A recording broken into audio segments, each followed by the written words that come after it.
வணக்கம் ஃப்ரெண்ட்ஸ், நல்லா இருக்கீங்களா? இன்றைக்கி நம்ம சசி கிச்சன் கார்டனில் என்ன பார்க்க போகிறோம் அப்படின்னா, ஃப்ரண்ட்டில் கார்டனில் எங்கள் வீட்டில் பாண்ட் இருக்குங்கிறது ஏற்கனவே வீடியோஸ் பார்த்த எல்லாருக்கும் தெரியும். இந்த பாண்ட் எப்படி செட் பண்ணோம், அதில் எப்படி லில்லி வந்து வச்சு வளர்க்குறோம், அதில் வந்து ஃபிஷ் விட்டு வளர்க்குறது எல்லாமே தனித்தனி வீடியோவாக நம்ம சேனலில் நான் அப்லோட் பண்ணியிருக்கேன். நிறையா பேர் பார்த்துட்டு நிறையா கமெண்ட்ஸ் கொடுத்துருக்குறீங்க. பார்க்காதவங்க வந்து டிஸ்கிரிப்ஷன் பாக்ஸில் லிங்க் தரேன், போய் பாருங்கள். ரொம்ப சூப்பராக இருக்கும். ரொம்ப மனசை வந்து மன அழுத்தத்தை குறைக்கிற ஒரு சூப்பரான செட்டிங் அப்படின்னு இதை சொல்லலாம். இந்த பாண்டில் வந்து பார்த்திங்கன்னா நாங்கள் வந்து எந்த விதமான ஒரு ஃபில்டர் செட்டப் எதுவுமே நாங்கள் பண்ணிக்கல. ஒன்லி வந்து பிளான்ட்ஸ் போட்டிருக்கோம். அது மூலமாக கிடைக்கிற ஆக்சிஜன் தான் அந்த மீனுக்கு கிடச்சிட்ருக்குது. ஸோ வந்து இது போட்டு வந்து எங்களுக்கு வந்து 10 இயர்ஸ்க்கு மேலே ஆயிடுச்சு. இதில் உள்ள இலைகள் மக்கின அந்த இதுகள்லாம் கழிவுகள்லாம் இருக்குல்ல, எல்லாமே கீழே தான் செட்டில் ஆகிருக்குது. ஸோ வந்து ஒரு டைம் நம்ம வந்து எல்லாத்தையும் க்ளீன் பண்ணி ரெஃப்ரெஷ் பண்ணுவோம்ட்டு பண்ணியிருக்கோம். பார்க்கலாமா? ஸ்டார்டிங்கில் எங்கள் வீட்டில் இந்த பாண்டு வச்சுருக்கிறப்ப ஒரு 3 to 4 கலர்ஸ் லில்லி வந்து எங்கள் வீட்டில் பூத்துட்டு இருந்துச்சு. இந்த பூக்கள்லாம் எங்கள் பாண்டில் பூத்த லில்லிக்கள் தான். அப்போலாம் நாங்கள் வந்து வீடியோ ரொம்ப எடுக்கல, ஒன்லி ஃபோட்டோஸ் தான் எடுத்து வச்சுருந்தோம். ஸோ அதை தான் இப்போ போட்டுட்ருக்கேன். இப்போ கொஞ்சம் நாங்கள் வந்து அதில் கொஞ்சம் உயரம் வந்து ஹைட் இன்க்ரீஸ் பண்ணி அதை வந்து திருப்பி பண்ணிகிட்ருக்குறோம்.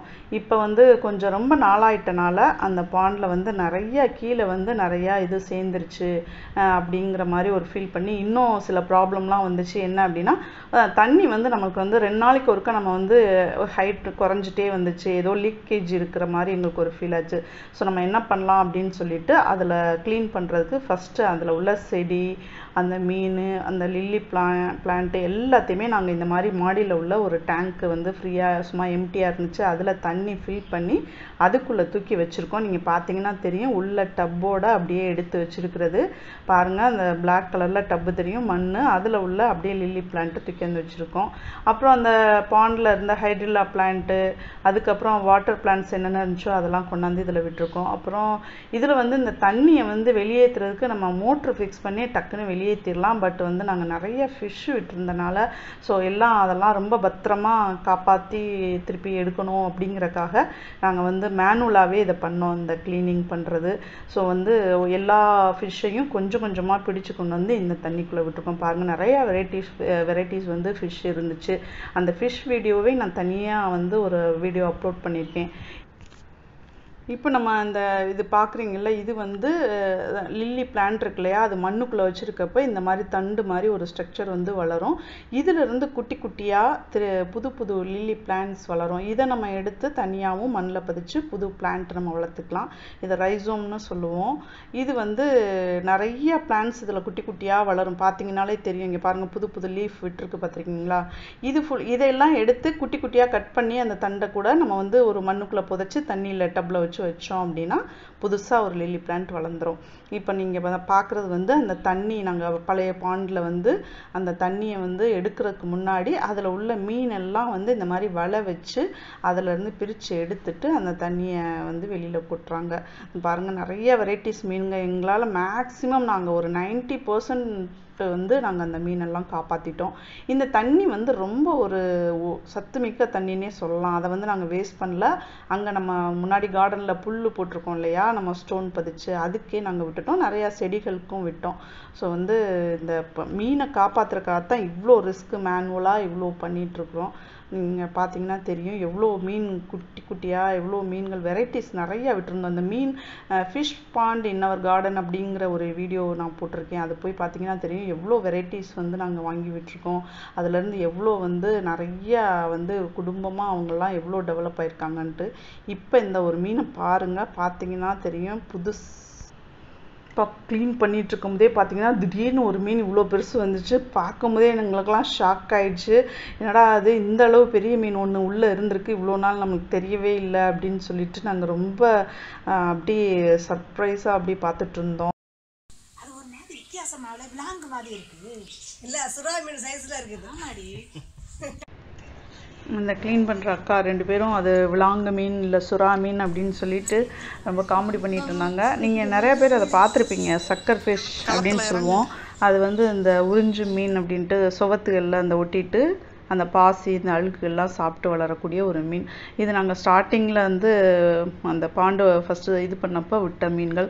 நிறையா மீன் விட்டுருந்தோம். அப்போ வந்து நிறையா வந்து இந்த ஆக்சிஜனுக்காக மேலே வந்து நிற்கும் இல்லையா, ஃப்ளோட் ஆகிட்டு. அப்போ வந்து மீன் கொத்தி பறவைலாம் வந்துச்சு அப்படின்னா நிறையா அந்த ஃபிஷ் எல்லாம் இது பண்ணிட்டு போயிடும். அப்படியே வந்து எவ்வளோ இருக்குது, நம்ம விட்டதெல்லாம் எந்த அளவு இருக்குது அப்படிங்கிறதெல்லாம் நம்ம வந்து கவுண்ட் பண்ண முடியாது. சின்ன டேங்க் அப்படின்னா நம்மளுக்கு நல்லா தெரியும். இது கொஞ்சம் பாண்டு வெளியில் உள்ள அந்த கொஞ்சம் பெரிய அளவில் உள்ளதுனால நம்மளால் அந்த இதெல்லாம் வந்து கரெக்டாக நம்ம வந்து கவுண்ட் பண்ணி இருக்கா இல்லையா அப்படின்லாம் செக் பண்ணிகிட்டு இருக்க முடியாது. ஸோ வந்து இது ரொம்ப நாள் கழித்து பார்த்தது ரொம்ப சந்தோஷமாக இருந்துச்சு.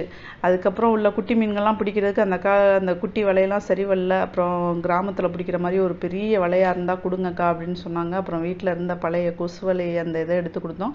அவ்வளோதான், அவங்க களத்தில் இறங்கிட்டாங்க. அவங்க வந்து கிராமத்துலலாம் அந்த கம்மாயிலெல்லாம் மீன் பிடிப்பாங்கள்ல, அந்த மாதிரி வந்து அந்த பெரிய கொசு வலை போட்டு அப்படியே ஃபுல்லாக நிறைய அப்படியே பிடிக்க ஆரம்பிச்சிட்டாங்க. குட்டி குட்டி மீன்கிறனால பிடிக்கிறது கொஞ்சம் சிரமமாக தான் இருந்துச்சு. நம்ம ஒரு சைடு வலை போட்டுட்டு போனாங்கன்னா இன்னொரு சைடு ஓடிடுச்சு.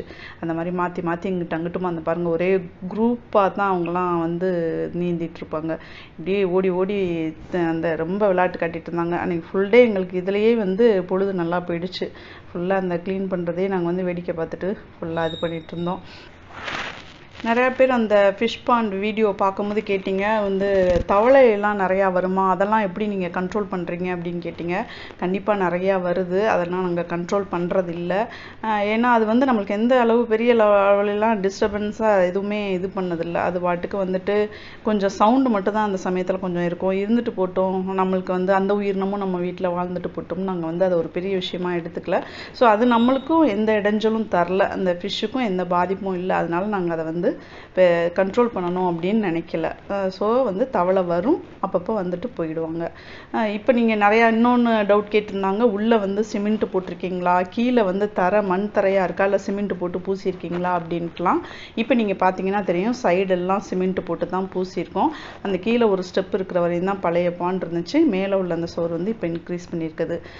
கீழே தெரியுது பாருங்கள் மண், அந்த இதெல்லாம் வந்து ஏன் இவ்வளோ மண் இது சேர்ந்துச்சு அப்படின்னு பார்த்தீங்கன்னா, நாங்கள் ஃபஸ்ட்டு லில்லி வைக்க போகிறதுக்கு முன்னாடி கொஞ்சம் மணல், அதுக்கப்புறம் ஜல்லி இதெல்லாம் போட்டிருந்தோம். இப்போ இந்த செடி தூரில் கொட்டியிருக்கிறது பாருங்கள், இது ஃபுல்லும் கீழே அள்ளினது தான். அந்த மணல் நம்ம ஜல்லி, இந்த ஜல்லின்னு சொல்லுவோம் இல்லையா, ரோடு போடுறதுக்கெலாம் யூஸ் பண்ணுவாங்க, அந்த ஜல்லி எல்லாம் கீழே போட்டுட்டு தான் அதுக்கு மேலே டப்பு வச்சு இந்த லில்லி வச்சுருந்தோம். ஸோ அதுக்கப்புறம் அந்த பிளான்ட்டில் உள்ள அந்த அழுகின பொருட்கள், அந்த மீனோட கழிவுகள், அதுக்கப்புறம் சுற்றி வர உள்ள மரங்களோட இருந்து விழுகிற அந்த இலைகள் எல்லாமே வந்து கீழே போய் செட்டில் ஆகி அப்படியே மக்கி அப்படியே ஃபுல்லும் உரம் மாதிரி அப்படியே ஆயிடுச்சு. அதுக்கப்புறம் கொஞ்சம் கன்ஸ்ட்ரக்ஷனும் வீட்டில் நடந்துச்சு. அதுலேருந்து விழுகிற அந்த பொருட்கள் எல்லாமே கீழே செட்டில் ஆயிடுச்சு. ஸோ அதனால தான் இவ்வளோ கீழே தேங்கி இருக்குது. அதுவும் நான் சொன்னேன் இல்லையா 10 years ஆச்சு அப்படின்ட்டு. ஸோ கண்டிப்பாக இருக்கும்ல அவ்வளவு. இதுவும் வந்து பார்த்திங்கன்னா அவ்வளோ உரமான மண்ணாக இருந்துச்சு. அது வந்து நல்ல கருப்பு கலரில் மாறி அப்படியே நல்லா செட் ஆகிருந்துச்சு. அதை எடுத்து நாங்கள் வந்து திருப்பி செடிகள் தூர்கள்லேயே போடும்போது பார்த்திங்கன்னா அது 2-3 நாள்லேயே காஞ்சிட்டு, அது பார்க்கும்போது அவ்வளோ பொழுப்பாக ஒரு கருப்பு கலரில் நல்ல உரமேற்றப்பட்ட மண் மாதிரி இருந்துச்சு. அதை நாங்கள் வந்து இந்த புதுசாக செடி வைக்கிறதுக்கெலாம் தொட்டிகள்லாம் மண் நிரப்பும்போது இந்த மண்ணையும் கலந்து வைக்கும்போது செடிகள்லாம் ரொம்ப அருமையாக வளர்ந்துச்சு. இப்போ கீழேயும் இன்னொரு அடிக்கு கீழே ஆழம் இருக்குது. அந்த குழிக்குள்ளே ஃபுல்லாக இந்த மண் நிறைஞ்சிருச்சு. நல்ல வேளை நாங்கள் வந்து இப்போ க்ளீன் பண்ணணும்னு நினச்சி பண்ணது ஒரு நல்ல முடிவுன்னு நினைக்கிறேன். நீங்கள் வந்து பாண்டு வைக்கணும் அப்படின்ட்டு முடிவு பண்ணிட்டீங்கன்னா ஃபஸ்ட்டு வந்து ஃபில்ட்ரு வைக்கணும்.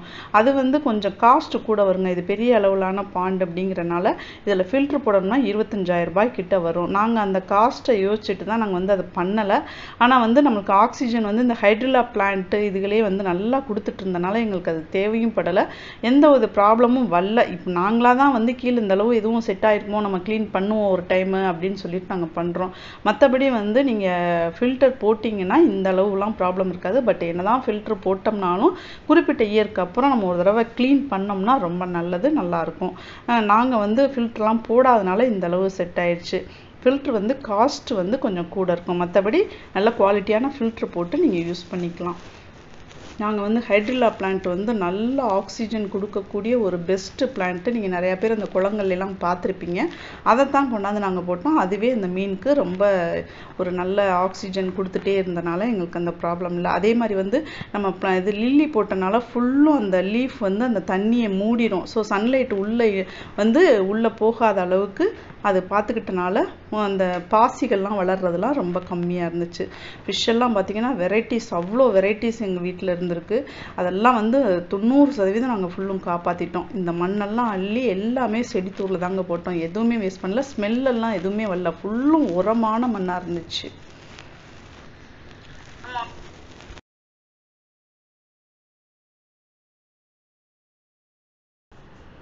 நம்ம வந்து இந்த பாண்ட் கட்டும் போதே வந்து ஒரு 2 ஸ்டெப் வச்சு கட்டியிருக்கோம் பாருங்கள். கீழே உள்ள ஸ்டெப் வந்து கொஞ்சம் பெரிய அகலமாக 1 அடிக்கு மேலே இருக்கும்.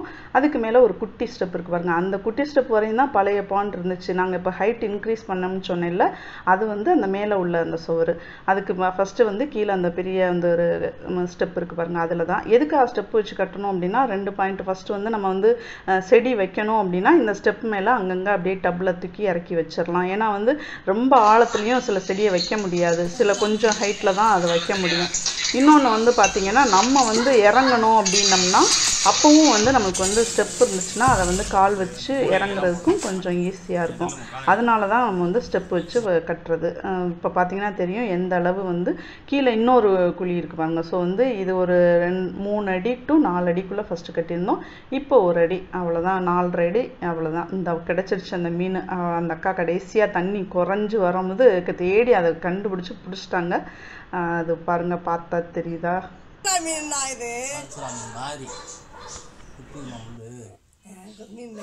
எங்க நீங்க படபடங்க கீழே விட்டுறாதீங்க. அவ்வளோதான். இருந்த பெரிய ஃபிஷ்ஷையும் அந்த அக்கா 2 பேரும் சேர்ந்து பிடிச்சிட்டாங்க. அதுக்கப்புறம் எல்லாத்தையும் க்ளீன் பண்ணி பாசம்லாம் நல்லா தேய்ச்சி கழுவி விட்டு க்ளீன் பண்ணி காய விட்டுட்டோம். அதுக்கப்புறம் சின்ன சின்ன கன்ஸ்ட்ரக்ஷன் ஒர்க் பண்ணிவிட்டு ரீக்ரியேட் பண்ணியிருக்கோம். அதுக்கப்புறம் அந்த லில்லி பிளான்ட் பண்ணி திருப்பி ஃபிஷ்ஷெல்லாம் விட்டு பழைய மாதிரி பாண்டை கொண்டு வந்துட்டோம். இந்த வீடியோ வந்து ரொம்ப லென்த்தியாக போயிட்டுருக்கனால அதெல்லாம் நான் நெக்ஸ்ட் வீடியோவில் நான் அப்லோட் பண்ணுறேன். அதை பார்க்கும்போது உங்களுக்கு புதுசாக பாண்டு வீட்டில் வைக்கணும் அப்படிங்கிறவங்க அந்த வீடியோ பார்த்திங்கன்னா ஃபுல் டீட்டெயில் கம்ப்ளீட்டாக இருக்கும். எந்த அளவு நம்ம பாண்ட் கட்டணும், என்ன மாதிரியெல்லாம் லில்லி பிளான் பண்ணணும், அப்படிங்கிற ஃபிஷ் எப்படி விடணும் அப்படிங்கிறதெல்லாம் டீட்டெயில்டாக நெக்ஸ்ட் வீடியோவில் பார்க்கலாம். தேங்க்யூ.